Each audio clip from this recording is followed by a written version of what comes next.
بسم الله الرحمن الرحيم. الرحمن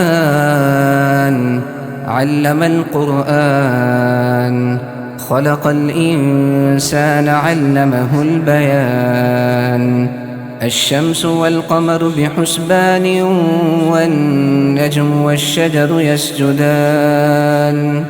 والسماء رفعها ووضع الميزان، ألا تطغوا في الميزان، وأقيموا الوزن بالقسط ولا تخسروا الميزان.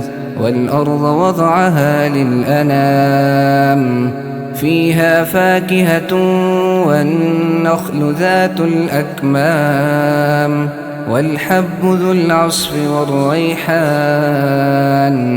فبأي آلاء ربكما تكذبان؟ خلق الإنسان من صلصال كالفخار، وخلق الجان من مارج من نار.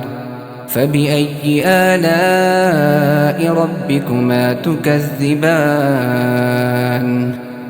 رب المشرقين ورب المغربين، فبأي آلاء ربكما تكذبان؟ مرج البحرين يلتقيان، بينهما برزخ لا يبغيان.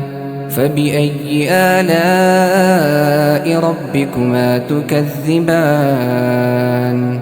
يخرج منهما اللؤلؤ والمرجان، فبأي آلاء ربكما تكذبان؟ وله الجوار المنشآت في البحر كالأعلام، فبأي آلاء ربكما تكذبان؟ كل من عليها فان، ويبقى وجه ربك ذو الجلال والإكرام. فبأي آلاء ربكما تكذبان؟ يسأله من في السماوات والأرض، كل يوم هو في شأن. فبأي آلاء ربكما تكذبان؟ سنفرغ لكم أيها الثقلان. فبأي آلاء ربكما تكذبان؟ يا معشر الجن والإنس إن استطعتم أن تنفذوا من أقطار السماوات والأرض فانفذوا، لا تنفذون إلا بسلطان. فبأي آلاء ربكما تكذبان؟ يرسل عليكما شواظ من نار ونحاس فلا تنتصران. فبأي آلاء ربكما تكذبان؟ فإذا انشقت السماء فكانت وردة كالدهان.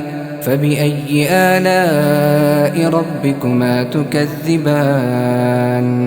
فيومئذ لا يسأل عن ذنبه إنس ولا جان. فبأي آلاء ربكما تكذبان؟ يعرف المجرمون بسيماهم فيؤخذ بالنواصي والأقدام. فبأي آلاء ربكما تكذبان؟ هذه جهنم التي يكذب بها المجرمون، يطوفون بينها وبين حميم آن. فبأي آلاء ربكما تكذبان؟ ولمن خاف مقام ربه جنتان. فبأي آلاء ربكما تكذبان؟ ذواتا أفنان. فبأي آلاء ربكما تكذبان فيهما عينان تجريان فبأي آلاء ربكما تكذبان فيهما من كل فاكهة زوجان فبأي آلاء ربكما تكذبان متكئين على فرش بطائنها من استبرق وجنى الجنتين دان فبأي آلاء ربكما تكذبان فيهن قاصرات الطرف لم يطمثهن إنس قبلهم ولا جان